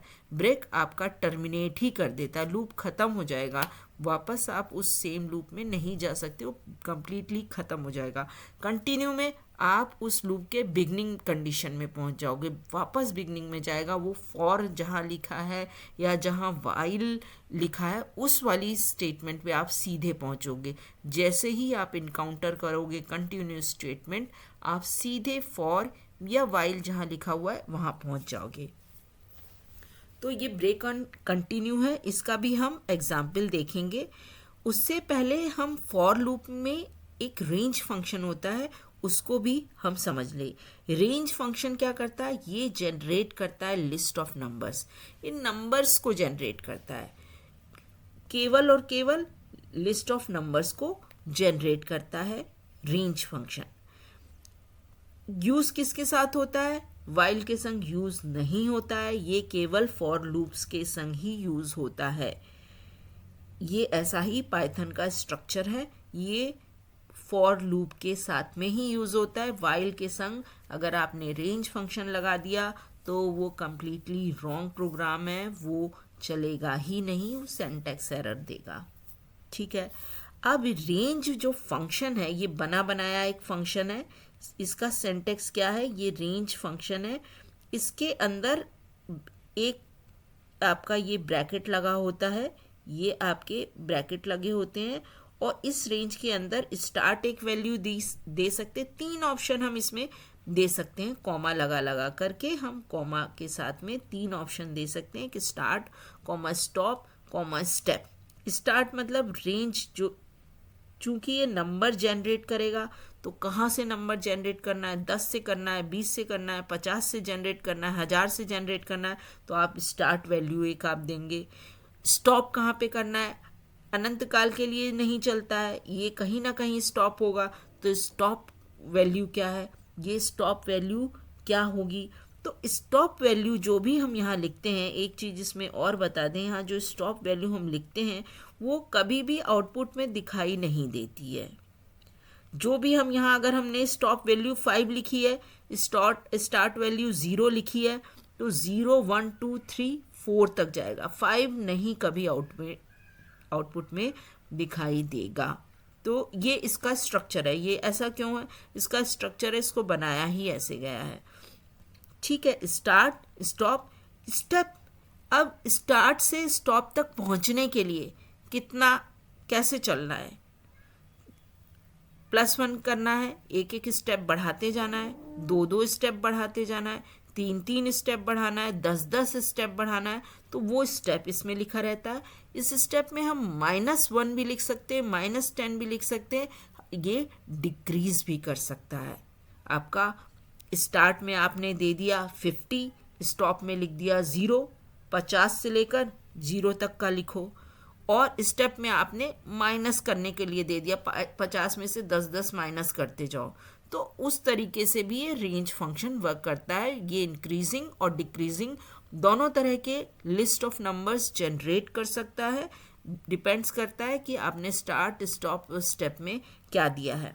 अब नेक्स्ट पे आते हैं, इसका है डिफ़ॉल्ट। स्टार्ट में अगर आपने कुछ भी नहीं दिया है तो ये बाय डिफ़ॉल्ट 0 लेगा। बाय स्टार्ट कुछ नहीं दिया, इसका मतलब 0, बाय डिफ़ॉल्ट ये 0 लेगा। या आप कोई वैल्यू दें, नहीं अगर आपने कुछ भी लिखी है, स्किप कर दी है, तो 0 लेगा। नेक्स्ट है आपका स्टॉप। स्टॉप में ऑप्शनल है, ये ऑप्शनल है, और ये आउटपुट में नहीं आता, ये ऑप्शनल है। स्टॉप आप स्किप भी कर सकते हैं। क्यों भाई स्टॉप स्किप क्यों कर सकते हैं? क्योंकि अगर आपका स्टार्ट पता है, अगर नहीं देंगे तो वो 0 लेगा। तो स्टार्ट तो उसको हर केस में पता ही है, या तो 0 है, नहीं तो आपने कुछ प्रोवाइड किया है। तो स्टार्ट उसका क्लियर है। स्टेप आपने उसको बाय डिफ़ॉल्ट 1 लेता है, +1 लेता है बाय डिफ़ॉल्ट, तो +1 लेगा बाय डिफ़ॉल्ट और आपका एग्जीक्यूट कर देगा। स्टॉप पे तो आ ही जाएगा। स्टार्ट उसको पता है, स्टार्ट 0 से लेकर बाय डिफ़ॉल्ट यहाँ पे +1 करता रहेगा। ठीक है, तो ये स्टार्ट स्टॉप स्टेप का ऐसा कॉम्बिनेशन तैयार होता है जो कि आपका वो रेंज की डिजिट्स आ ही जाएंगी। अगर आपने स्टार्ट नहीं दिया तो वो अपना 0 से ले लेगा, स्टॉप वैल्यू पे स्टॉप कर देगा और कितने स्टेप देने हैं उससे स्टॉप कर देगा। आपने स्टेप भी स्किप कर दिया तो भी वो आपका बाय डिफ़ॉल्ट +1 है तो वो कर लेगा, उससे कैलकुलेट कर लेगा और लिस्ट जनरेट कर देगा। Step can be any positive negative integer but not 0। Step 0 नहीं हो सकता है। ये एक आप ध्यान रखिए कि स्टेप को हम 0 नहीं कर सकते हैं। पॉजिटिव हो सकता है, नेगेटिव इंटीजर हो सकता है। इंटीजर ही होगा, पॉजिटिव होगा या नेगेटिव होगा, इंटीजर ही होगा, बट नॉट 0। 0 नहीं हो सकता है। नेक्स्ट आपका एग्जाम्पल देखिए, यहाँ पे मैंने वेरिएबल, माई वेरिएबल, एक वेरिएबल ले लिया, रेंज है 5 है। 5 क्या है, यहाँ पे क्या समझा जाएगा? केवल मैंने 5 लिया। अब ये स्टार्ट समझे, स्टॉप समझे, स्टेप समझे, तो यहाँ पे ये स्टॉप समझा जाएगा, क्योंकि इस रेंज जो है डिफ़ॉल्ट 0 ले लेगा स्टार्ट को और डिफ़ॉल्ट 1 ले लेगा आपके स्टेप को। तो ये आपको स्टॉप वैल्यू समझेगा और 0 से लेकर के एक एक स्टेप 0, 1, 2, 3, 4 तक देगा। मैंने कहा था स्टॉप में यहाँ लिखा हुआ है optional not comes in output. आपने यहाँ 5 लिखा है लेकिन यहाँ 5 नहीं आएगा, 5 से 1 कम आएगा। बाय डिफ़ॉल्ट स्टेप 1 है तो हम कह सकते हैं 5 से 1 कम आएगा। अकॉर्डिंग टू स्टेप आएगा लेकिन 5 नहीं आएगा। आउटकम में कभी भी, आउटपुट में कभी भी आपका 5 नहीं नज़र आएगा, जो ये यहाँ पे नज़र आ रहा है आपको। यहाँ पे जो भी वैल्यू लिखी जाएगी उसके अकॉर्डिंग, बट वो वैल्यू यहाँ पर नहीं आएगी। अब रेंज में 10,50 है। अब यहाँ पे क्या लिखा है, 10 आपका स्टार्ट लेगा, 52 वैल्यूज़ आपने डाली है, आपने उसको नहीं बताया है कि क्या स्टार्ट है क्या स्टॉप है। 2 वैल्यूज़ हैं तो स्टार्ट स्टॉप लेगा, और स्टार्ट एंड स्टॉप वैल्यू आपकी ये इसी अकॉर्डिंग यहाँ पे भी स्टॉप वैल्यू 50 आपने डाली है तो ये 49 तक ही जाएगा। स्टार्ट 10 से कर रहा है बट ये 49 तक ही जाएगा। जैसा मैंने कहा ये आउटपुट में शो नहीं होता, ये उससे एक स्टेप वैल्यू कम रहता है हमेशा। फिर नेक्स्ट एग्जाम्पल में आप देखिए वैल्यू माई रेंज 0, -5, -1 है। अब यहाँ पे क्या हो रहा है, 0 आपने यहाँ पे स्टार्ट वैल्यू आपकी है, -5 आपकी स्टॉप वैल्यू है और -1 स्टेप वैल्यू है। यानी 0 से स्टार्ट करो और -1 करो। 0 से आपने स्टार्ट किया, -1, फिर -2, -3, स्टॉप वैल्यू में अगेन -5 नहीं दिखाएगा, -4 तक ही जाएगा। जो भी आपका यहाँ पे स्टॉप वैल्यू लिखी होती है उससे एक स्टेप पीछे ही रहता है, वो शो नहीं करेगा। यहाँ 5 1 -5 नहीं यहाँ पर आएगा। ये इसका यही तरीका है, इसी तरीके से ये वर्क करता है। इसको आपको क्लियर समझना होगा। नेक्स्ट आपका आता है nested loops. Nested, we can write one loop within another loop, it is called nested loop। हम एक लूप के अंदर दूसरा लूप जब लिखते हैं, और ये हमारी कई बार रिक्वायरमेंट होती है कि एक लूप के अंदर हम दूसरा लूप लिखें, तो वो हमारा नेस्टेड लूप में आता है। For with in for, while with in while. हम फॉर के अंदर फॉर लिख सकते हैं, वाइल के अंदर फॉर लिख सकते हैं, किसी भी के अंदर हम कुछ भी लिख सकते हैं। ये नेस्टेड का कोई भी उसमें स्ट्रक्चर नहीं है कि फॉर के अंदर ही वाइल होना चाहिए, वाइल के अंदर ही फॉर होना चाहिए। आप कुछ भी लिख सकते हैं, आपके ऊपर डिपेंड करता है। आपको उसमें कंडीशंस पता है, फॉर किस किस तरीके से वर्क करता है। रेंज फंक्शन यूज़ कर सकते हैं फॉर में, वाइल में नहीं यूज़ कर सकते हैं। उसके अकॉर्डिंग आप अपने प्रॉब्लम के अकॉर्डिंग यूज़ कर सकते हैं नेस्टेड लूप। कितने लेवल तक आप नेस्ट कर सकते हैं, नेस्टेड कितने लेवल हो सकते हैं, इसका भी कोई लिमिट नहीं है कि आप इतने ही तक नेस्टेड कर सकते हैं। आपकी जितनी नॉर्मल रिक्वायरमेंट है उतने तक ये नेस्ट आपको नेस्टेड लूप अलाउड है। Any type of loop for a while may be nested with in another loop for और वाइल, वही चीज़ है। फॉर लूप के फॉर वाइल के अंदर हम कोई भी फॉर या वाइल लिख सकते हैं, कोई भी परम्यूटेशन कॉम्बिनेशन आप बना सकते हैं। अब हमने यहाँ नेस्टेड लूप की एक एग्जाम्पल ली है कि नंबर में हमने एक डाला है, यूज़र डालेगा एंटर अ नंबर यहाँ पे यूज़र ने डाल दिया, सपोज नंबर 5 डाला है। अब ये हमारा फॉर लूप है। For I in range function का यूज़ किया है। आई एक वेरिएबल है, फॉर का कंट्रोल वेरिएबल है, इन ऑपरेटर लगा हुआ है, रेंज फंक्शन है।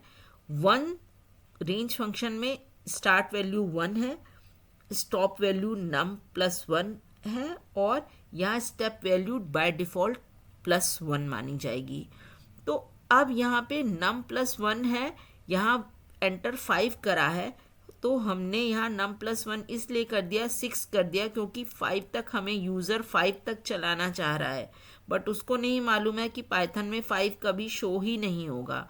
तो हमें यहाँ पे हमने 6 उसको बना दिया, एक ऐड कर दिया, क्योंकि यूज़र को पता नहीं है, उसने एंटर किया, उसको 5 तक वर्क कराना है। हमने यहाँ पे ऐड कर दिया, नहीं भाई 6 करो, क्योंकि 5 तो कभी पहुँचेगा ही नहीं, आउटपुट में ये शो नहीं करता है। तो अब यहाँ पे हमने प्रिंट कराया, प्रिंट फॉर लूप के अंदर हमने ये एस्ट्रिक प्रिंट करा लिए। उसके बाद फॉर लूप के अंदर है हमने दूसरा फॉर लूप लिखा है, इसका कंट्रोल वेरिएबल हमने जे लिखा है, क्योंकि हमको सही भी रहता है, कोई उसमें मतलब कंफ्यूजन नहीं होगा प्रोग्राम में भी, और हमको लिखने में भी, समझने में भी। और ये अलाउड भी नहीं है कि फॉर आई इन रेंज दोबारा हम ना लिखें। हमने इसको यहाँ पे जे लिखा है, जे इन रेंज 1, i+1। अब 1 से तो स्टार्ट ये भी लूप होगा, लेकिन ये कितना, इसका स्टॉप क्या है। अब इसका स्टॉप डिपेंड करेगा कि i की वैल्यू क्या है। यहाँ i की वैल्यू अगर 1 है तो ये 1+1 2 हो गया। अगर यहाँ i की वैल्यू 2 है तो 2+1 ये 3 हो गया। तो पहले में आपका ये प्रिंट हो गया, इसका आउटपुट भी मैंने लगा रखा है, एंटर अ नंबर सपोज हमने 5 करा है, और यहाँ पे ये कितना बन कर रहा है, 1 to 1+1, यानी 1 to i+1 तक ये स्टॉप वैल्यू है, और डिफ़ॉल्ट स्टेप वैल्यू 1 ही है दोनों केस में, +1। तो किस तरीके से वर्क कर रहा है, यहाँ पे आपका पहले लूप में एंटर हुआ एस्ट्रिक, फिर उसके बाद अब सेकंड लूप में एंटर हो गया। सेकंड लूप की निशानी है आपका हैश, तो सेकंड लूप में ये हैश एंड प्रिंट करेगा, और प्रिंट जे, आपका space, end equals to space मतलब स्पेस दे करके एंड करो इस प्रिंट को। तो 1 स्पेस आ गया 1, जे की वैल्यू क्या है, पहले वाले केस में 1 है, पहली बार ये नेस्टेड लूप चल रहा है, आउटर लूप नहीं, ये इंटरनल नेस्टेड लूप पहली बार चल रहा है। यहाँ 1 हो गया, स्पेस हो गया, इसकी वजह से यहाँ स्पेस आ गया, उसके बाद ये प्रिंट करा है, ये हैश प्रिंट हो गया। फिर नेक्स्ट, अब ये खत्म हो गया इंटरनल 1 से लेकर यहाँ कितना जाएगा, आई यहाँ पे 1 है, फर्स्ट राउंड जब एग्जीक्यूट हो रहा है तो यहाँ आई 1 है, 1 कॉमा 1 + 1 2, स्टॉप वैल्यू 2 है, तो ये कितना जाएगा 1 कॉमा 2, यानी ये एक बार ही आपका एग्जीक्यूट होगा, यहाँ पे आपका 2 जाएगा ही नहीं, 2 आउटपुट नहीं होता, तो ये एक बार एग्जीक्यूट होगा। कितनी बार एग्जीक्यूट होगा, एक बार एग्जीक्यूट होगा, और ये यहाँ पे एक आपका एग्जीक्यूट हो गया। अब नेक्स्ट राउंड ये जाएगा, नेक्स्ट राउंड फिर इसने हैश प्रिंट किया, एस्ट्रिक प्रिंट किया, एस्ट्रिक आपका ये बिगनिंग ऑफ फॉर लूप है। उसके बाद आपका अब क्या होगा, आपके आई की वैल्यू इस समय हो जाएगी 2, 1 से लेकर 2 तक। अब क्योंकि यहाँ पे अब आई पहले 1 था, अब ये 2 होगा, 2 के बाद इसमें क्या होगा, 2 के बाद ये आपका 1 और 2 इस तरीके से ये आपका 1 हैश पे आ जाएगा, या 1 कॉमा 2 + 1 यानी 3। तो अब ये 2 बार चलेगा, एक बार 1 के लिए, एक बार 2 के लिए, इसीलिए यहाँ एक बार 1 के लिए चला, एक बार 2 के लिए चला, 3 कभी पहुँचेगा ही नहीं। यहाँ पे एक्चुअल में ये 3 आ रहा है, तो ये 3 पे आएगा ही नहीं, 1 और 2 ही जे की वैल्यू रहेगी, और उसके बाद ये वापस इंटरनल लूप आपका एंड हो जाएगा और बिगनिंग में फॉर लूप फिर से पहुँच जाएगा। अब बिगनिंग में फॉर लूप पहुँच गया, अब यहाँ पर एस्ट्रिक वापस ये एस्ट्रिक अपना शो करेगा।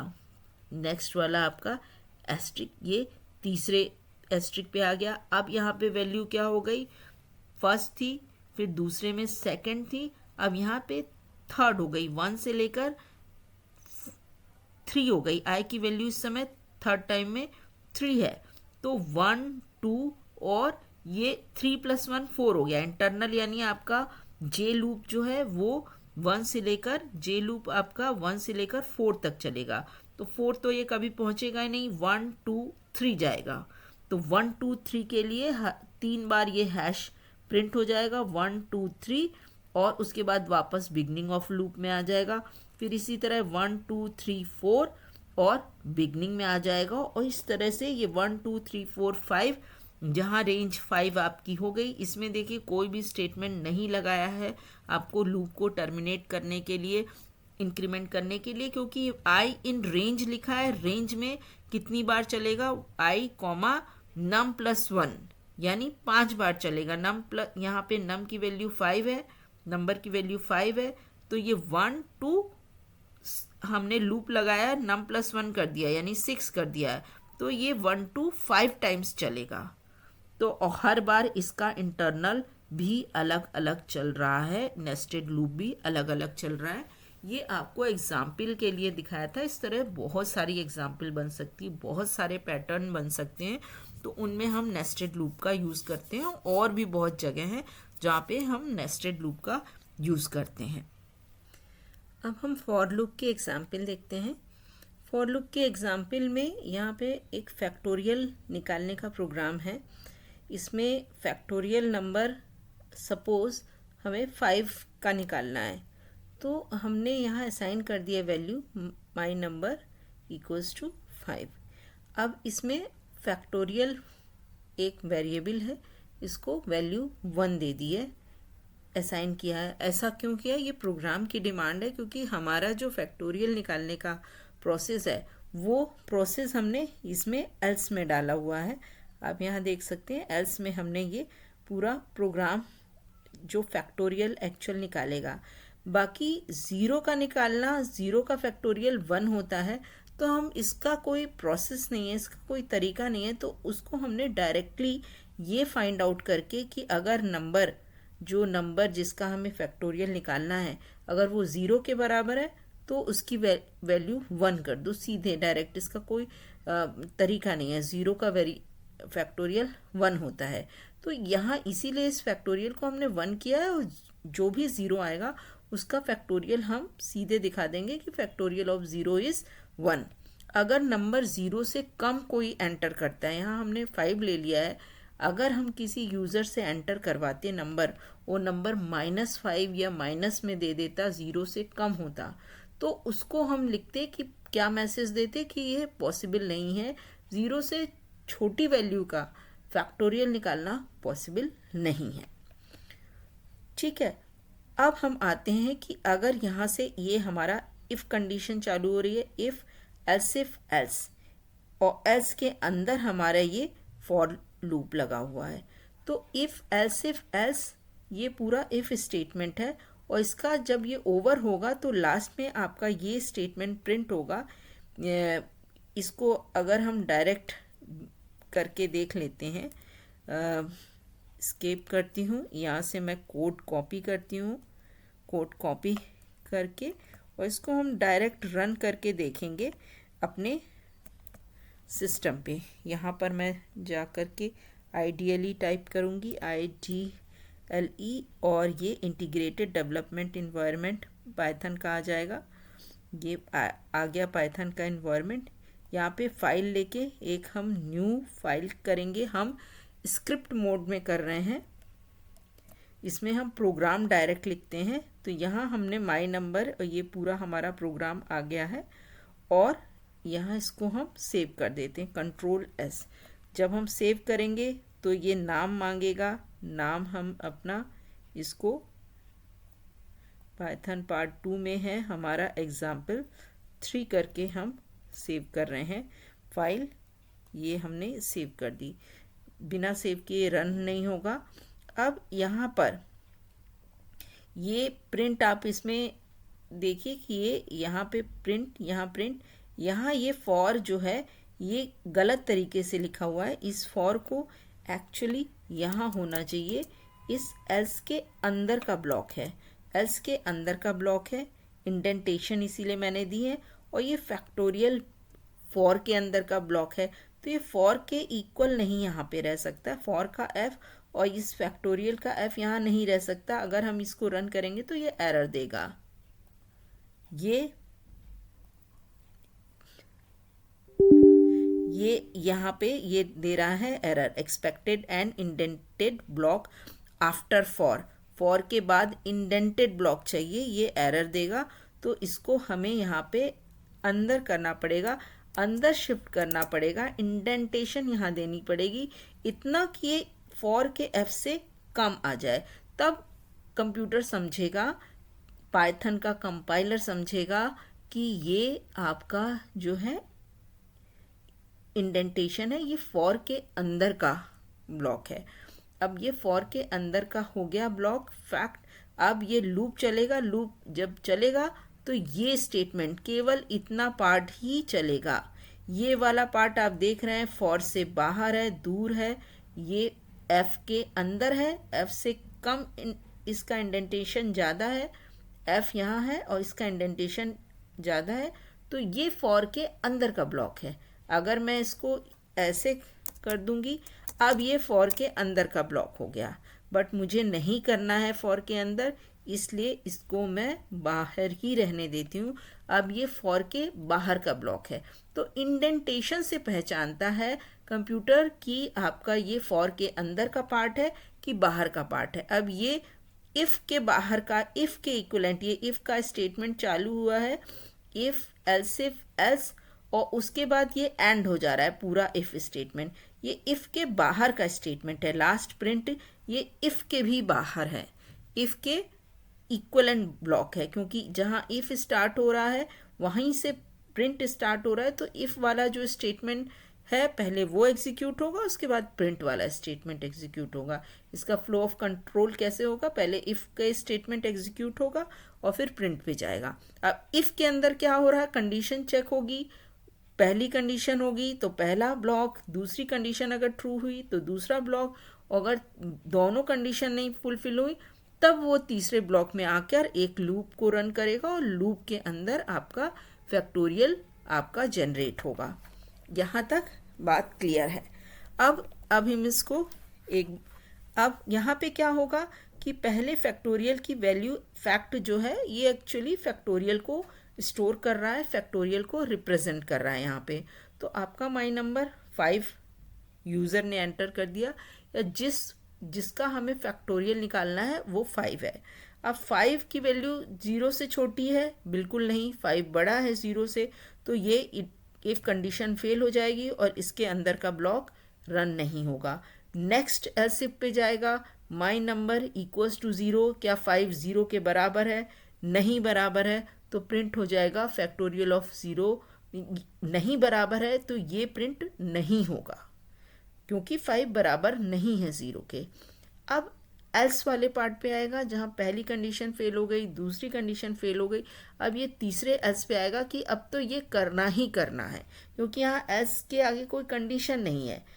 इफ़ ये कंडीशन ट्रू हो, नहीं है, इफ़ ये कंडीशन ट्रू हो, नहीं है, तो अब ये करना ही करना है। अब ये लूप में लगेगा और लूप में क्या करेगा, आपका आई इन रेंज, आई की वैल्यू क्या होगी, रेंज फंक्शन क्या स्टार्ट वैल्यू होगी माई नंबर 5 से स्टार्ट होगा, स्टॉप वैल्यू 0 होगी जो कि कभी प्रिंट नहीं होती। मैंने कहा स्टॉप वैल्यू आउटपुट में नज़र नहीं आती 0 से पहले ही, यानी ये 1 पे बंद हो जाएगा। ये 5 से लेकर 1 तक रन करेगा, ये रेंज है इसकी 5 to 1, और डिक्रीजिंग ऑर्डर में -1, 5 से कम -5 में -1 कर दीजिए, 4 आ गया, 4 में -1 करिए, 3 आ गया, तो 5 4 3 2 1 इस तरीके से ये आपका फॉर लूप चलेगा।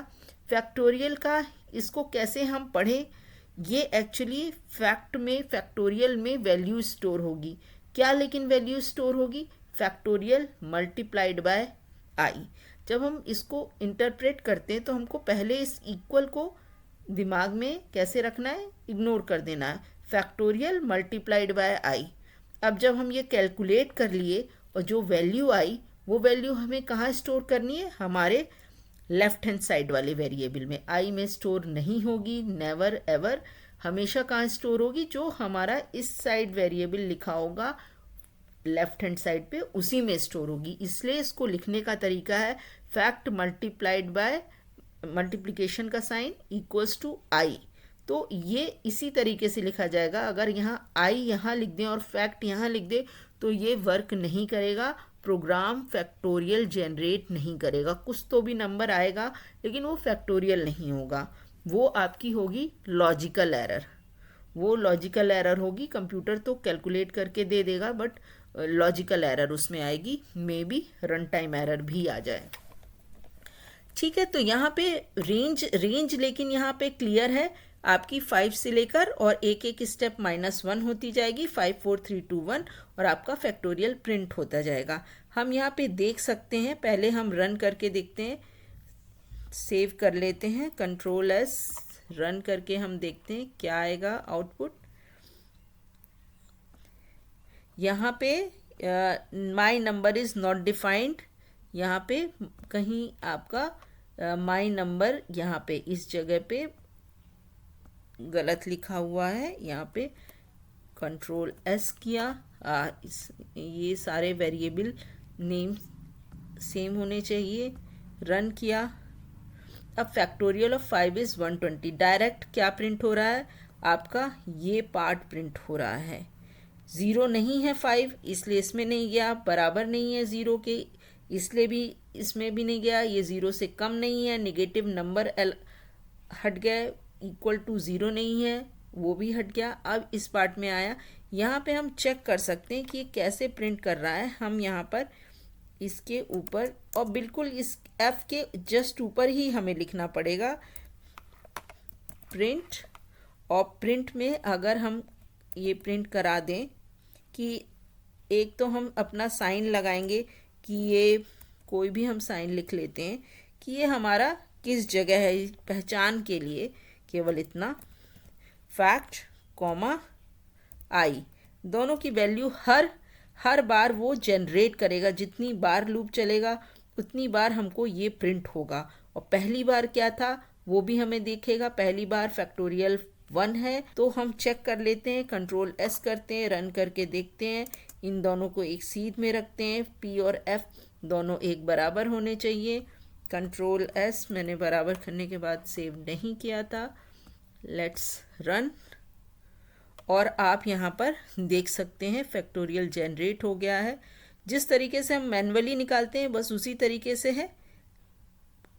यहाँ स्टेटमेंट गए नहीं, दूसरे में भी नहीं गए, एल्स वाले पार्ट में गए। एल्स वाले पार्ट में लूप रन कर रहा है, पहला लूप रन किया है, फैक्टोरियल की वैल्यू 1 है, यहाँ 1 दिखा रहा है। और आई की वैल्यू क्या है, आई में ये रेंज स्टार्ट हो रही है हमारे माई नंबर से, यानी 5 से स्टार्ट हो रही है। तो आई पहले 5 है, फिर धीरे धीरे करके आपका माई नंबर क्या होगा, यानी आई में वैल्यू क्या जाएगी, इस माई नंबर की वैल्यू ही जाएगी जो बार बार चेंज हो रही है। माई नंबर तो स्टैटिक है, वो 5 है, लेकिन इस आई में क्या वैल्यू जा रही है, जो इसका ये रेंज फंक्शन है ना, नंबर जनरेट करता है। तो पहले इसने 5 जनरेट करेगा, फिर 4, फिर 3, फिर 2, फिर 1, 5 4 3 2 1 ये जनरेट हो रहे हैं। और ये फैक्टोरियल है। फैक्टोरियल कैसे निकाल रहा है, फैक्ट मल्टीप्लाइड बाय आई, और वो सेव करता जा रहा है, यानी इन दोनों का मल्टीप्लिकेशन फैक्टोरियल में सेव होता जा रहा है। 5 1 ज़ा 5 इसमें सेव हो गया, 5 4 ज़ा 20 इसमें सेव हो गया, 20 मल्टीप्लाइड बाय 30 60 हो गया, 60 मल्टीप्लाइड बाय 2 120 हो गया। इस तरह से ये फैक्टोरियल आपका निकल आया। अब हम इसको क्लोज कर देते हैं, अपनी स्लाइड पे जाते हैं वापस। अब हमको यहाँ पे एक दूसरा वाइल लूप भी दिख रहा है, हम इसको भी कॉपी करके एक बार रन करके देखते हैं कि इसमें क्या हो रहा है।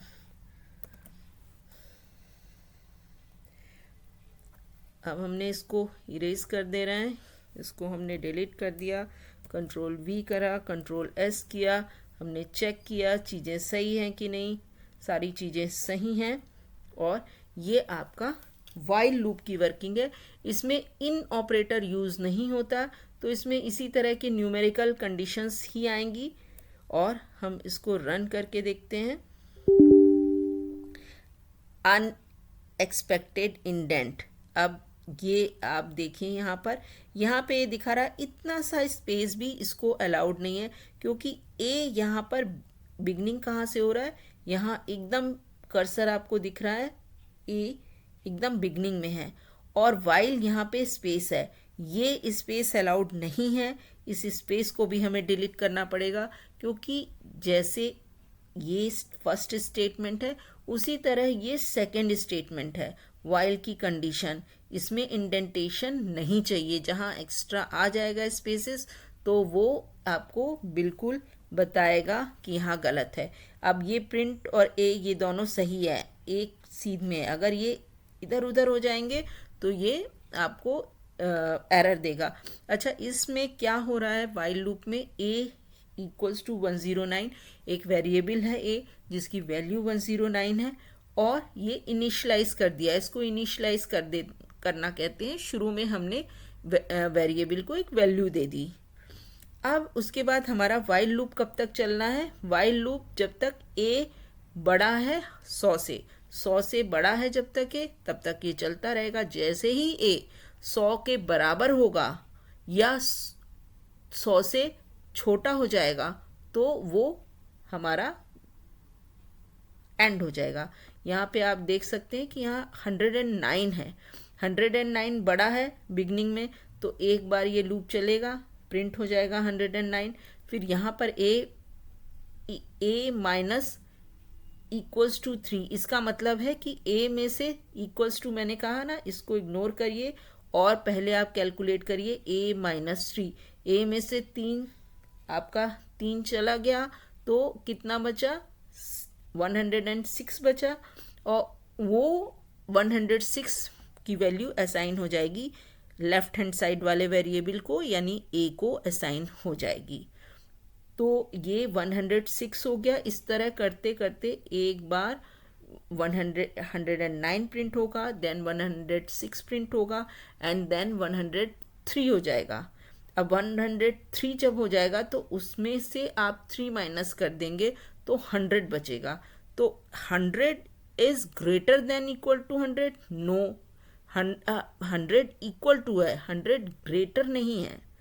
A is in that case greater बिल्कुल भी नहीं रहेगा, और उसमें क्या होगा, ये कंडीशन फेल हो जाएगी और इसमें एंटर ही नहीं होगा। तो हम इसको सेव करके और रन करके देखते हैं क्या होता है।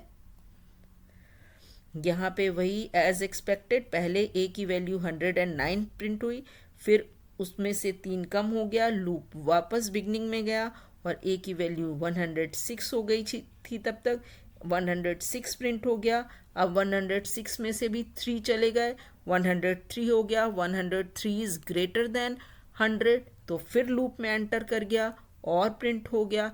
अब 103 में से 3 चले गए, 100 स्टोर हुआ ए में, 100 यहाँ ऊपर गया, 100 is greater than 100, no, condition fail हो गई और ये प्रिंट नहीं होगा, इसके आगे कुछ प्रिंट नहीं होगा।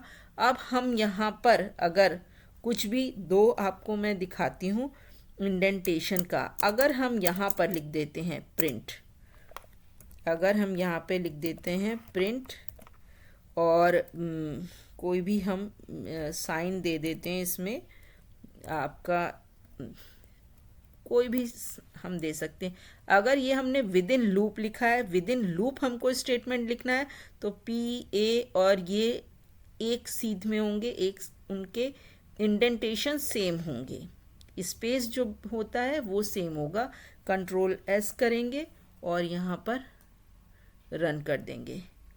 ये आपको अब हर बार दिख रहा है, 109 फिर ये वाला साइन, फिर 106 फिर ये वाला साइन, फिर 103 फिर ये वाला साइन, क्योंकि हमने इसको विद इन लूप कर दिया। अब हमें विद इन लूप नहीं करना है, अब हमने यहाँ इसको बाहर लूप से कर दिया। अब ये वाइल के इक्वल हो गया, बिगनिंग में भी कोई स्पेस नहीं रहनी चाहिए, नहीं कोई स्पेस है, अब इसके बाद कोई स्पेस नहीं है, अब बिल्कुल बिगनिंग में ये है। ए डब्ल्यू एंड ये पी एक सीध में है, इनके ये बिगनिंग ऑफ द है लाइन में, इनसे इससे पहले कुछ भी स्पेस नहीं है, नो इंडेंटेशन, यहाँ एकदम बिगनिंग में है। तो ये इक्वलेंट है, पहले ए चलेगा, फिर उसके बाद वाइल लूप अपना रन करेगा, जब वाइल लूप कंप्लीट हो जाएगा तब ये प्रिंट होगा। तो ये कितनी बार प्रिंट होगा, एक बार। कब प्रिंट होगा, जब ये वाइल लूप एंड हो जाएगा। अब यहाँ पे हमने कंट्रोल एस कर दिया, यहाँ पे हम गए रन किया मॉड्यूल, और अब आप डिफरेंस देखिए, एक हमने जस्ट यहाँ पर था तो ये वाइल के अंदर आ गया था, वाइल लूप के का पार्ट हो गया था, अभी ये वाइल लूप का पार्ट नहीं है, इसीलिए सिर्फ एक बार प्रिंट किया। ये आपका इंडेंटेशन से पता चलता है कि वो वाइल लूप का पार्ट है कि नहीं है।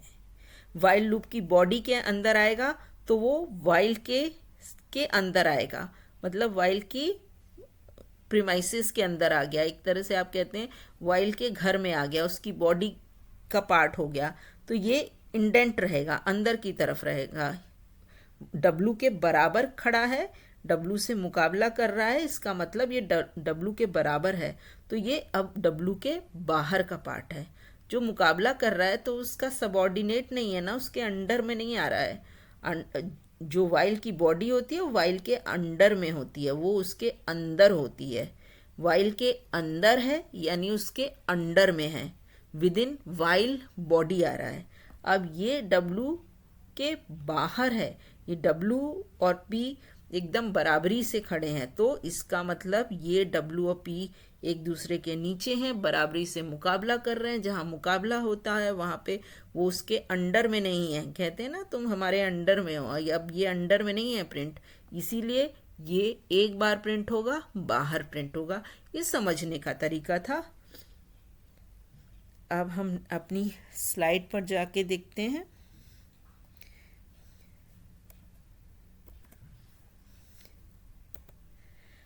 अब हमारा ब्रेक एंड कंटिन्यू की एग्जाम्पल है। इसमें हमने एक लिस्ट ले लिया है और लिस्ट में हमने यहाँ पर ब्रेक एंड कंटिन्यू, इसको भी हम एक काम करते हैं, इसको भी हम यहाँ से कॉपी कर लेते हैं ताकि हम इसको रन करा के अच्छे से देख सकें क्या हो रहा है। एग्जाम्पल 3 में जाते हैं। यहाँ पे हमने एक लिस्ट ले ली है,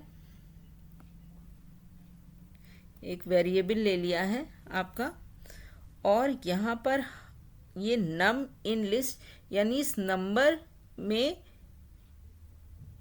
क्या क्या वैल्यू असाइन होंगी, जो इस लिस्ट के वेरिएबल हैं, एक के बाद दूसरे के बाद तीसरा, सब इसको असाइन होते जाएंगे हर इटरेशन पे।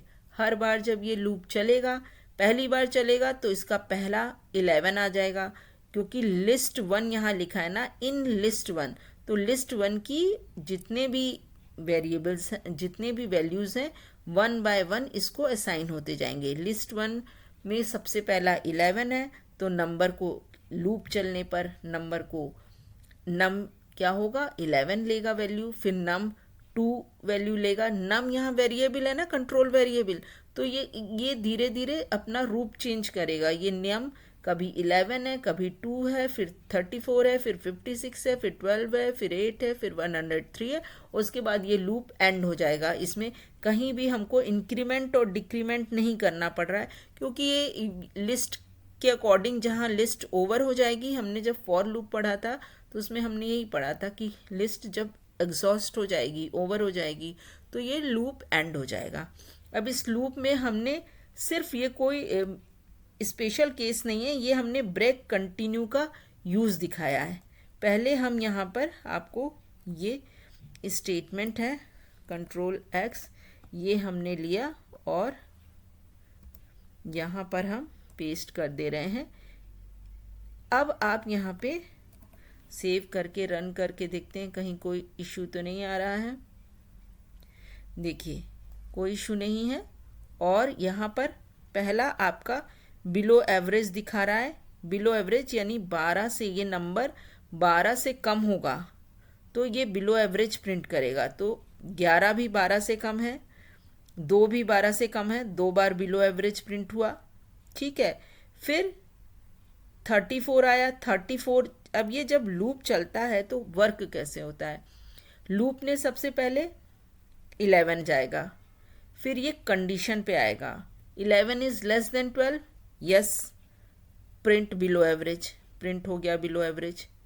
फिर उसके बाद यहाँ कंटिन्यू का मतलब नहीं है, कंटिन्यू का ये ऊपर जाएगा। कंटिन्यू का मतलब क्या है कि यहाँ पर बिगनिंग ऑफ द लूप में जाना, तो कंटिन्यू की वजह से ये लूप वापस ऊपर चला जाएगा। फिर जाएगा, सेकेंड वैल्यू लेगा 2 भी इसमें 12 से कम है, फिर बिलो एवरेज प्रिंट होगा, फिर कंटिन्यू की वजह से ये वापस बिगनिंग ऑफ द लूप चला जाएगा। फिर इसमें आएगा नम में वैल्यू 34 क्या है, 34 12 से कम है, नहीं, कंडीशन फेल हो जाएगी। ये फर्स्ट कंडीशन इफ़ की फेल हो गई, लेकिन इफ़ नहीं टर्मिनेट हुआ है। अब सेकेंड कंडीशन पे चेक करेगा, else if number is greater then 12 and number is less than 50। तो greater than 12 and less than 50 है, 34 बीच में आ रहा है, 12 और 50 के बीच में आ रहा है, तो ये अप्लाइड पास ऑन 34 और नंबर 34 पे ये आ रहा है। नंबर क्या है, नंबर में 34 है और ये पास हो गया। पास का मतलब क्या है कि आपका कोई भी स्टेटमेंट जब एग्जीक्यूट नहीं कराना, इसका यहाँ यूज़ नहीं है। यहाँ इसीलिए मैं आपको दिखा रही हूँ कि यहाँ पे जब कोई भी स्टेटमेंट हम यूज़ नहीं कराना होता है तो हम वहाँ पर पास लिख देते हैं। Doing nothing, it means doing, वही है जैसे नन है, नन क्या डेटा टाइप है, कोई भी डेटा टाइप नहीं है। उसी तरह पास क्या है, कोई भी स्टेटमेंट नहीं है। एल्स में कब जाएगा, अब ये एल्स इफ की एक कंडीशन फुलफिल हो गई तो ये फिर बिगनिंग ऑफ द लूप गया, 34 प्रिंट हो गया। फिर 56 का टर्न आया, 56 के लिए फिर इफ में पहले इफ को टेस्ट करेगा, फेल हो जाएगा, दूसरे इफ को भी फेल हो जाएगा क्योंकि 50 से ज़्यादा हो रहा है। तो अब ये एल्स इफ में जाएगा, एल्स इफ में जाके प्रिंट कर देगा 56, फिर प्रिंट करेगा अप्लाइड ब्रेक और यहाँ पर ब्रेक पे जाएगा। जब ब्रेक पे चला गया तो यहाँ पे ये क्या हो जाएगा, प्रोग्राम यहाँ पे एंड हो जाएगा, टर्मिनेट हो जाएगा। ठीक है, तो हमारा कितना प्रिंट हुआ, अगर हम ये ब्रेक हटा दें, ब्रेक का मतलब होता है हमारा टर्मिनेट हो गया। अब क्या टर्मिनेट होता है, लूप को टर्मिनेट करता है। ये इफ को नहीं टर्मिनेट कर रहा है, ये लूप को टर्मिनेट कर रहा है। इफ तो जैसे ही कंडीशन फुल हो जाती है, कोई सी भी कंडीशन, ये या ये तीन है यहाँ पे, तीन में से कोई भी एक एग्जीक्यूट हो जाएगी, कोई भी ब्लॉक 1, ब्लॉक 2 या ब्लॉक 3 में से कोई भी एग्जीक्यूट हो जाएगा तो वो टर्मिनेट हो जाएगा, इफ का काम खत्म हो जाएगा। इफ का काम होता है कंडीशन चेक करना। अगर अब हमने केवल ब्रेक हटा दिया, अब हम रन करके देखते हैं।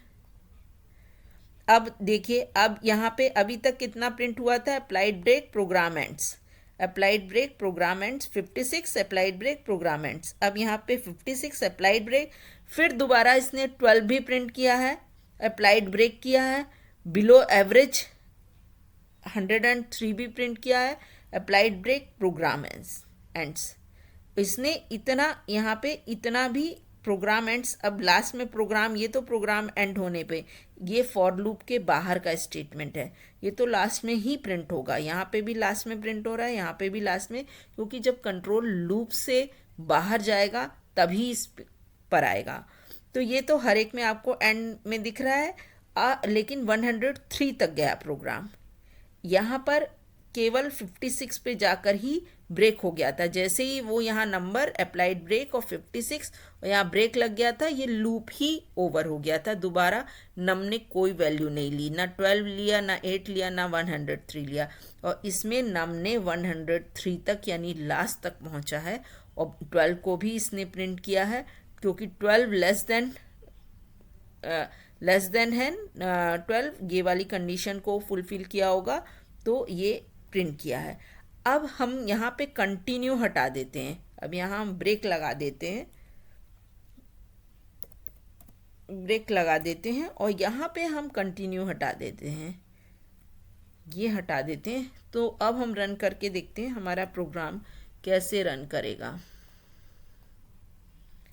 अब हमारा प्रोग्राम 11 लिया, 11 पे बिलो एवरेज प्रिंट कर दिया, फिर 2 पे वापस बिलो एवरेज प्रिंट कर दिया, अप्लाइड पास ऑन 34 हो गया, below average applied pass on 34, 56 applied break program end. तो यहाँ पे कंटिन्यू से कोई फर्क नहीं पड़ रहा है। जैसे हमने देखा यहाँ पुराना प्रोग्राम था ना, ये देखिए पुराना हमने कंटिन्यू हटा के, पहले तो हमारा कंटिन्यू लिखा हुआ था और ये आया था, जब हमने कंटिन्यू हटा दिया अभी अभी तो लास्ट में हमारा ये आया, बोथ, इन दोनों का आउटपुट सेम है। रीज़न क्या है, क्योंकि कंटिन्यू के बाद, कंट्रोल V, कंटिन्यू के बाद के स्टेटमेंट स्किप होते हैं। तो कंटिन्यू रखने ना रखने से यहाँ कुछ हमको डिफरेंस नहीं दिख रहा है, क्योंकि कंटिन्यू के बाद कुछ लिखा ही नहीं है। अब हम इसमें चेंज करेंगे X करके, अब यहाँ पे हमने कंट्रोल V कर दिया, अब हमने यहाँ पर बिलो एवरेज लिख दिया। अब ऊपर की जगह कंटिन्यू का काम क्या है कि वो ये बिलो एवरेज नीचे के स्टेटमेंट आपको नहीं रन होंगे, लूप कंटिन्यू करता रहेगा, लेकिन कंटिन्यू के बाद के स्टेटमेंट एग्जीक्यूट नहीं होंगे, कंट्रोल नीचे नहीं जाएगा। तो जब भी कंटिन्यू मिलेगा उसको, और वो कब मिलेगा, 12 से जितने भी नीचे हैं नंबर्स, जब भी 12 से नीचे के नंबर होंगे तो हमारे हिसाब से बिलो एवरेज प्रिंट लिखना चाहिए, लेकिन वो नहीं लिखेगा। हम इसको रन करके देखते हैं और क्या डिफरेंस आता है वो हम देखेंगे तो हमें समझ में आएगा। अब देखिए ये बिलो एवरेज गॉन, क्योंकि कंटिन्यू का मतलब है जैसे ही 12 से नीचे मिला उसने कुछ नहीं प्रिंट करेगा, कंटिन्यू हो जाएगा नेक्स्ट पे। ये एक्चुअल वर्क है कंटिन्यू का, यूज एक्चुअल यही है कि जब भी कंडीशन उसको मिले तो ये प्रिंट ना करे, नीचे के स्टेटमेंट एग्जीक्यूट ना करे, ये है काम उसका। देखिए applied on 34, 56 applied break program ends, ये है काम। ठीक है, बिलो एवरेज, और इसमें क्या हुआ था, हमने पहले और आखिरी इसमें क्या अंतर हो गया, बिलो एवरेज यहाँ प्रिंट ही नहीं हो रहा है इस वाले में, ये लेटेस्ट है एग्जीक्यूट करके, ये बिलो एवरेज प्रिंट ही नहीं हो रहा है क्योंकि बिलो एवरेज से पहले ही कंटिन्यू मिल जा रहा है। हम कहीं पे भी कंटिन्यू लगा देंगे तो उसके नीचे के स्टेटमेंट एग्जीक्यूट नहीं होंगे, चाहे हम इस एल्स इफ में लगाएं या हम यहाँ लगाएं। ठीक है, कंटिन्यू से। और ब्रेक से क्या होता है, जब भी ये नंबर यहाँ पर पहुँचेगा ब्रेक लगा देने से मतलब वो लूप टर्मिनेट हो जाएगा। कंटिन्यू से बिगनिंग में पहुँचेगा, ब्रेक लगाने से एंड ऑफ द लूप, तो ब्रेक का मतलब एंड ऑफ 56 के बाद नहीं गया। अब हम यहाँ पे अगर ब्रेक हटा दें और अब लगा के रन करके देखें, इस तरह से आप देखिए यहाँ पे 34 भी गया, 56 भी गया है, 12 भी गया है और 103 भी गया है, और 8 नहीं प्रिंट किया। जितने भी 12 से नीचे हैं, 12 चूंकि 12 से नीचे हैं तो 12 प्रिंट होगा। कौन सी कंडीशन को फुलफिल करेगा, 12 इस वाली को फुलफिल करेगा। 12 से नीचे है, 12 से नीचे आपका यहाँ पे बिलो एवरेज नहीं प्रिंट हो रहा है कब बिल्कुल भी। अगर हम कंटिन्यू हटा देंगे तभी ये होगा प्रिंट, लेकिन ये 12 ये नंबर यहाँ पे क्या हो रहा है, greater than equals to number, तो यहाँ पे अप्लाइड पास ऑन 56 हो गया। अप्लाइड ब्रेक कहाँ पे लिखा है हमने, अप्लाइड ब्रेक यहाँ पे हमने लिखा है, यहाँ पे आ गया है, यहाँ पे आ गया है। और फिर ये नेक्स्ट लिया है 12, नेक्स्ट 12 लेने पर अप्लाइड, फिर वापस अप्लाइड ब्रेक, यानी लास्ट में ये केवल आपके इसी पार्ट में वर्क कर रहा है, एल्स वाले में ही जा रहा है, बिगनिंग में नहीं गया है। एल्स प्रिंट नंबर, फिर लूप में गया, ये वाला फेल हो गया, ये वाला फेल हो गया, फिर यहाँ प्रिंट नंबर कर दिया। ठीक है, इससे आपका ये समझ में आता है किस तरीके से कंटिन्यू और ब्रेक स्टेटमेंट आपके रन करते हैं। ये हमारा ब्रेक एंड कंटिन्यू का यूज़ हो गया है। और थैंक्स, अगर आपको पसंद आई हो वीडियो तो आप लाइक और सब्सक्राइब करिएगा। Thanks a lot for watching this.